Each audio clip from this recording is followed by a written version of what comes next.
everything was done to try to learn how to become a better basketball player. Everything, everything. And so when you have that point of view, then literally the world becomes your library to help you to become better at your craft. So because you know what you want, the world's giving you exactly the information you need to become better at it. Because you know what you're looking for.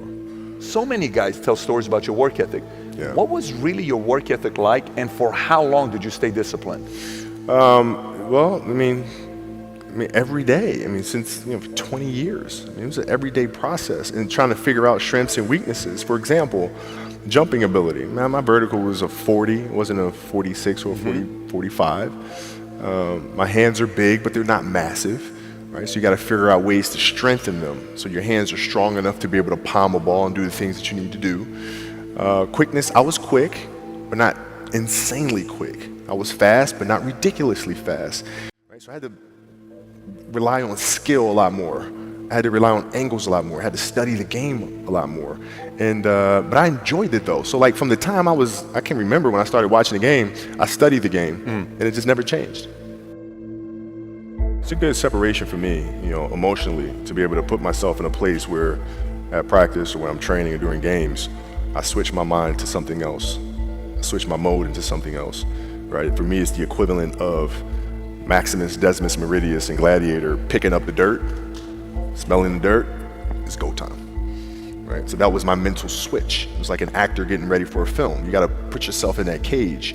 When you're in that cage, you are that character. And then when you leave there, it's something completely different. But when I'm in that cage, bro, don't touch me, don't talk to me.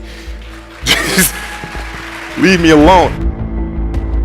How did you get mentally and emotionally so strong where it doesn't bother you?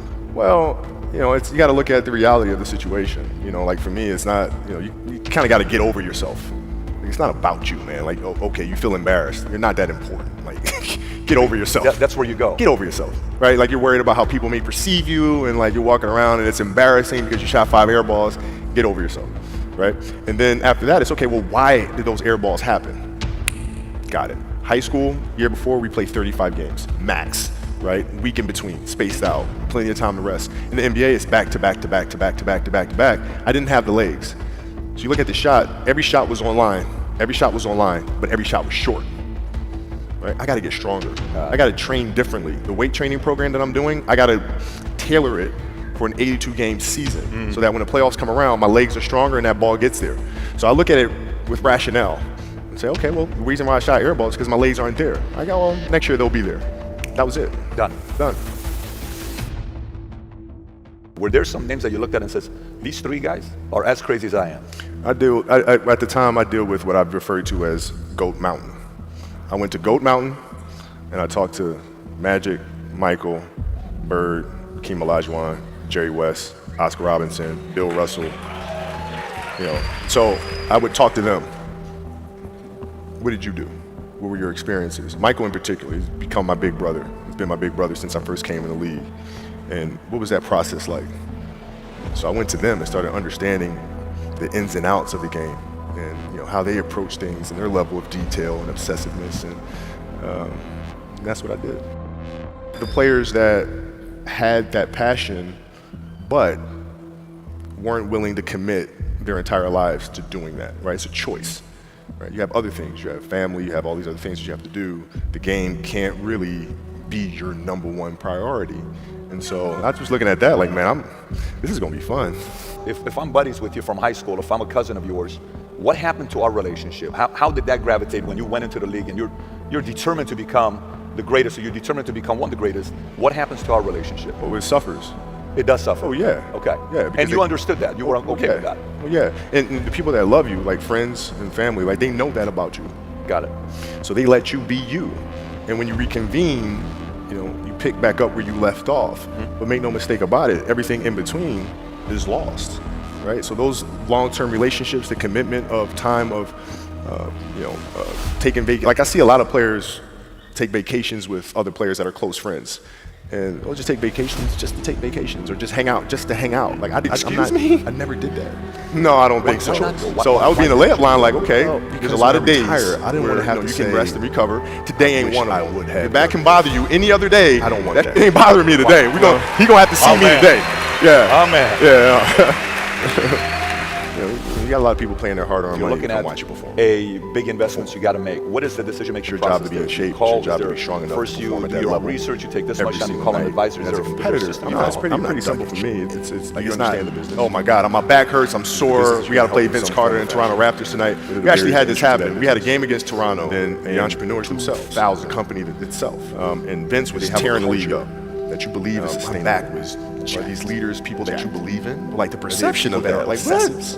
Kobe's missing a game against Toronto. A culture of obsessive. Vince Carter, because my back was really spasming. That's big. But right people there, will be Rob. like, I don't know if what? you guys caught that right stuck there. That's in pretty Vince. massive right there.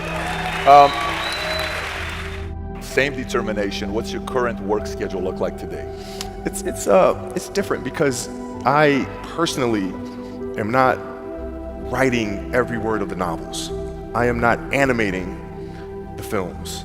What I have to do now is make sure that the people that we bring in, these obsessives that we bring in, are challenging themselves to do the best job that they think they can do. That's what I'm there for, is for them to constantly look in the mirror and self-assess and challenge themselves. If we have a project and you're saying, okay, I can do that, that's not the project we want. The projects that say, I don't know if I can animate that. I don't know how to write that story. I don't know how to do that. Those are the things we want, because through that curiosity, you'll reach a level that you didn't think was possible. And so running the studio, that's what I'm doing. You're playing against the Golden State Warriors.